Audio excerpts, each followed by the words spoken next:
तो hello friends, welcome back to my another videos जो कि आपकी होने वाली है आने वाला एग्ज़ाम जो कि आपका कलर का एग्ज़ाम है, उसके लिए ये इम्पोर्टेंट सीरीज़ आपके लिए होने वाली है जो कि आपके प्रीवियस ईयर एग्ज़ाम में आए हुए क्वेश्चन हैं जो कि एमपी, यूपी और राजस्थान में जो प्रीवियस ईयर एग्ज़ाम हुए थे वहाँ पे ये क्वेश्चन पूछे गए थे।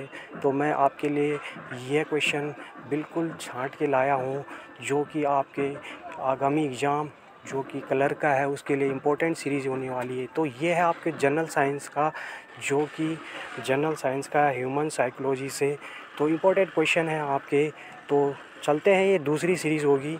तो चलिए सीधे सीधे चलते हैं पहले क्वेश्चन की तरफ, ज़्यादा देरी ना करते हुए पहले क्वेश्चन की तरफ चलते हैं। तो पहला क्वेश्चन होगा आपके लिए, मानव शरीर में पाचन का जो अधिकांश भाग है वो किस अंग में संपन्न होता है? तो पहला ऑप्शन होगा इसका पेनिक्रियास, दूसरा होगा बड़ी आंत, तीसरा होगा छोटी आंत और चौथा ऑप्शन होगा अमाशय। तो इसका जो राइट आंसर होगा ये होगा आपका ऑप्शन सी, छोटी आंत। तो थोड़ा सा देख लेते हैं छोटी आंत जो कि रक्त में अधिकतम जो पोषक तत्वों को अवशोषित करता है, छोटी आंत। ठीक है, ये जो रक्त में जो अवशोषित पोषक तत्वों को क्या करता है, ज़्यादा से ज़्यादा क्या करता है, अवशोषित करता है। और दूसरा है ये पेट से गुद्दा तक फैला होती है। ये क्या होती है, पेट से गुद्दा तक क्या होती है, फैली होती है। और इसको एक दूसरा नाम भी है इसका, इसे कहते हैं क्षुद्रांत्र। और इसको जो क्या है, इसके क्या है, 3 भाग होते हैं। पहला भाग होता है ग्रहणी, दूसरा होता है मध्यार्थ और तीसरा होता है शेषास्त्र। तो ये था आपका पहला क्वेश्चन। चलते हैं दूसरे क्वेश्चन की तरफ। तो दूसरा क्वेश्चन है आपके लिए, दुग्ध जो होता है प्रोटीन को पचाने वाला एंजाइम होता है। तो पहला ऑप्शन होता है पेप्सिन, दूसरा ऑप्शन होता है ट्रिप्सिन, तीसरा ऑप्शन होता है रेनिन और चौथा ऑप्शन होता है इरप्सिन। तो इसका जो राइट आंसर होगा ये होगा ऑप्शन सी, रेनिन। तो थोड़ा सा जान लेते हैं क्या होता है रेनिन। रेनिन क्या होता है, एक प्रोटीयोटिक एंजाइम भी होता है। इसे क्या कहते हैं, प्रोटीयोटिक एंजाइम भी कहते हैं। और जो शिशुओं के गैस्ट्रिक जूस में पाया जाता है, जो शिशुओं के क्या होता है, गैस्ट्रिक जूस में पाया जाता है। और इसका जो दूसरा नाम है, इसको जाना जाता है काइमोसिन से भी कहते हैं, इसको काइमोसिन्स भी इसको कहते हैं। तो चलिए चलते हैं तीसरे क्वेश्चन की तरफ। तो तीसरा क्वेश्चन होगा आपके लिए, लार किसके पाचन में सहायक होती है? तो पहला ऑप्शन होता है प्रोटीन, दूसरा ऑप्शन होता है स्टार्च, तीसरा ऑप्शन होता है फाइबर और चौथा ऑप्शन होता है डी, वसा। तो इसका जो राइट आंसर होगा ये होगा ऑप्शन बी, स्टार्च। तो थोड़ा सा जान लेते हैं लार के बारे में। लार में क्या होता है, साइलाइवा पैरोटिक ग्लैंड हार्मोन होता है। इसमें कौन सा हार्मोन होता है, सलाइवा पैरोटिक ग्लैंड हार्मोन पाया जाता है इसमें। लार में क्या होता है, लार में लाइसोजाइम नामक एक क्या होता है, एंटी बैक्टीरियल तत्व और इम्यून प्रोटीन क्या होता है, प्रोटीन ए भी पाया जाता है इसमें लार में जो होता है लाइसोजाइम नामक एक एंटी बैक्टीरियल तत्व पाया जाता है और इसमें क्या होता है, प्रोटीन ए भी क्या होता है, पाया जाता है। तो चलते हैं चौथे क्वेश्चन की तरफ। तो चौथा क्वेश्चन होगा आपके लिए, पेप्सिन है एक, पेप्सिन क्या है? तो पहला ऑप्शन होगा एंजाइम, दूसरा ऑप्शन होगा हार्मोन, तीसरा ऑप्शन होगा विटामिन और चौथा ऑप्शन होगा खनिज। तो इसका जो राइट आंसर होगा ये होगा ऑप्शन ए, एंजाइम। तो चलते हैं, थोड़ा सा देख लेते हैं क्या है पेप्सिन। पेप्सिन में जो पाया जाता है पेप्सिन में पाया जाता है पेट और अग्नाशय, ये पाया जाता है आपका पेट और अग्नाशय में पाया जाता है। और पेप्सिन का जो कार्य होता है वो होता है भोजन में पाए जाने वाले प्रोटीनों का पाचन करता है ये पेप्सिन। और जो प्रोटीन को प्रोटोजोआ तथा पेप्टोसिन में बदलता है। इसको जो प्रोटीन होता है वो प्रोटीओनेज तथा पेप्टोसिन में क्या होता है, ये बदलता है। तो चलते हैं पांचवें क्वेश्चन की तरफ। तो पांचवा क्वेश्चन होगा आपके लिए, पित्त निम्न में से किसके द्वारा पैदा किया जाता है? पहला ऑप्शन होगा यकृत, दूसरा ऑप्शन होगा अमाशय और तीसरा ऑप्शन होगा अग्नाशय और चौथा ऑप्शन होगा ग्रहणी। तो इसका जो राइट आंसर होगा ये होगा ऑप्शन ए, यकृत। तो चलते हैं थोड़ा छठवें क्वेश्चन की तरफ चलते हैं। तो छठवां क्वेश्चन होगा आपके लिए, रुधिर दबाव जो ब्लड प्रेशर होता है वो मापक यंत्र होता है। तो पहला ऑप्शन होगा ईसीजी, दूसरा ऑप्शन होगा स्टेथोस्कोप, तीसरा ऑप्शन होगा स्फिग्मोमेनोमीटर और चौथा ऑप्शन होगा आर्म बैंड। तो इसका जो राइट आंसर होगा ये होगा ऑप्शन सी, स्फिग्मोमेनोमीटर। तो ऑप्शन सी इसका क्या होगा, राइट आंसर होगा। तो चलते हैं अगले और 7वें क्वेश्चन की तरफ। तो 7वां क्वेश्चन होगा आपके लिए, लाल रक्त जो कणिकाएं होती हैं, आरबीसी भी कहते हैं जिनको, किस नाम से क्या होती है, जानी जाती है। तो पहला ऑप्शन होगा इरिथ्रोसाइट्स, दूसरा ऑप्शन होगा लाइकोसाइट्स, तीसरा ऑप्शन होगा थ्रोम्बोसाइट्स और चौथा ऑप्शन होगा इओसिनोफिलन। तो इसका जो राइट आंसर होगा ऑप्शन ए, इरिथ्रोसाइट्स। इनको कहते हैं इरिथ्रोसाइट्स, जो लाल रक्त कणिकाएं होती हैं उनको कहते हैं इरिथ्रोसाइट्स। तो ये आपके हो गए कितने क्वेश्चन, 7 क्वेश्चन हो गए। तो चलते हैं 7 क्वेश्चन तो हो गए आपके। अब चलते हैं अगले 7 क्वेश्चन हो गए आपके। अब चलते हैं 8वें क्वेश्चन की तरफ। तो 8वां क्वेश्चन होगा आपके लिए, 8वें क्वेश्चन की तरफ चलते हैं।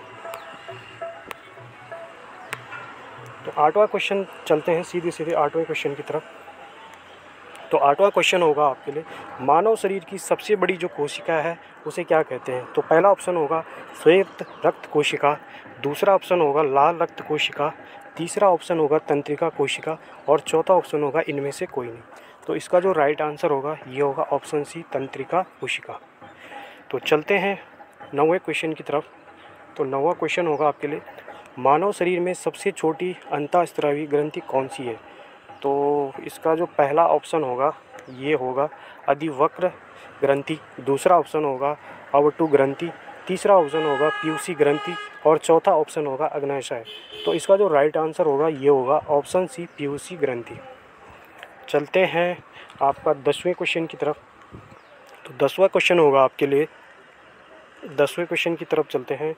तो 10वां क्वेश्चन होगा आपके लिए, मानव शरीर की किस ग्रंथि को मास्टर ग्रंथि कहा जाता है। तो पहला ऑप्शन होगा अग्नाशय, दूसरा ऑप्शन होगा अवटु, तीसरा ऑप्शन होगा पीयूसी और चौथा होगा प्ली। तो इसका जो राइट आंसर होगा ये होगा ऑप्शन सी, पीयूष। चलते हैं 11वें क्वेश्चन की तरफ।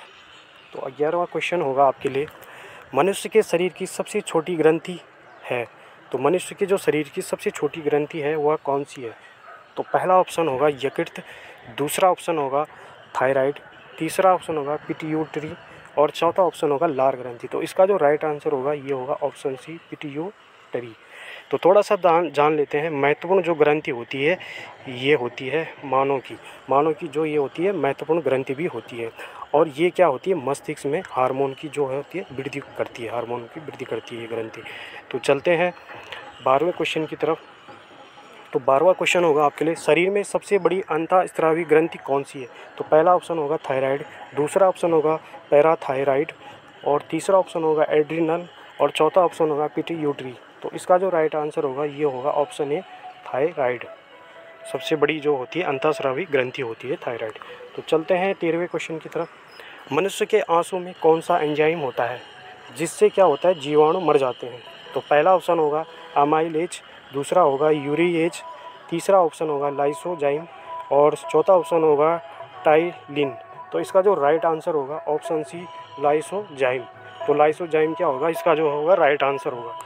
चलते हैं 14वें क्वेश्चन की तरफ। तो 14वां क्वेश्चन होगा आपको, पेप्सिन एंजाइम पाया जाता है। तो पहला ऑप्शन होगा अग्नाशयी रस में, दूसरा ऑप्शन होगा अमाशयी रस में और तीसरा ऑप्शन होगा ग्रेस्टिक जूस में और चौथा ऑप्शन होगा सेलिवरी जूस में। तो इसका जो राइट आंसर होगा ये होगा अमाशयी रस में, ऑप्शन बी होगा इसका राइट आंसर। तो ये हो गया आपके 14 क्वेश्चन। चलते हैं 15वें क्वेश्चन की तरफ चलते हैं। तो 15वां क्वेश्चन थोड़ा देख लेते हैं।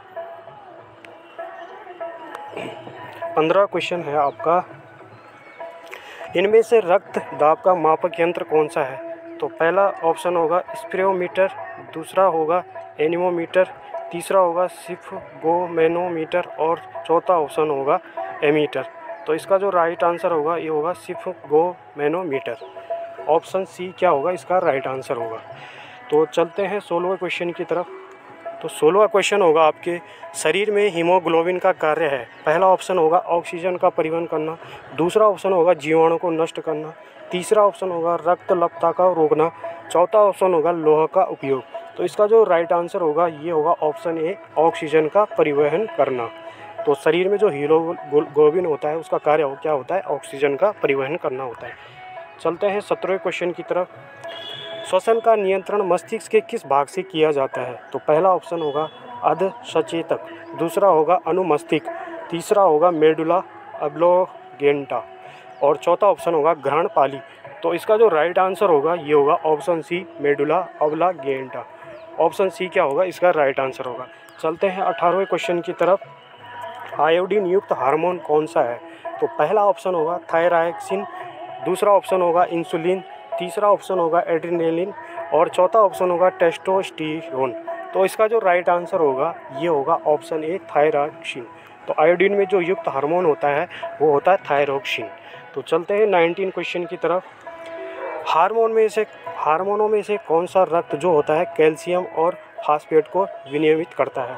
तो पहला ऑप्शन होगा ग्लूकागोन, दूसरा ऑप्शन होगा वृद्धिकर हार्मोन, तीसरा ऑप्शन होगा परावर्तु हार्मोन और चौथा ऑप्शन होगा थायराक्सिन। तो इसका जो राइट आंसर होगा ऑप्शन सी, परावर्तु हार्मोन सी होगा। हार्मोन में जो कौन सा रक्त कैल्शियम और फास्फेट को विनियमित करता है वो करता है परावर्तु हार्मोन। चलते हैं अंतिम और लास्ट क्वेश्चन की तरफ। अंतिम और लास्ट क्वेश्चन है आपके लिए, किस शारीरिक प्रक्रम में प्रोथ्रोम्बिन का संबंध है? प्रोथ्रोम्बिन का संबंध है। पहला ऑप्शन होगा उत्सर्जन, दूसरा ऑप्शन होगा रक्त जमाव, तीसरा ऑप्शन होगा प्रजनन और चौथा ऑप्शन होगा वृद्धि। तो इसका जो राइट आंसर होगा ऑप्शन बी, रक्त जमाव। तो जो शरीर में प्रक्रम से प्रोथ्रोम्बिन का जो संबंध होता है वो होता है रक्त जमाव से। तो कैसी लगी आपको ये सीरीज़ पार्ट 2 जो जनरल साइंस की? कमेंट बॉक्स में अपने ज़रूर रिप्लाई करिए ताकि हम आपके लिए अगली नेक्स्ट वीडियो पार्ट 3 भी लेके आए। तो मिलते हैं आपको इसी तरह नेक्स्ट वीडियो में। तब तक के लिए जय उत्तराखंड, जय देवभूमि।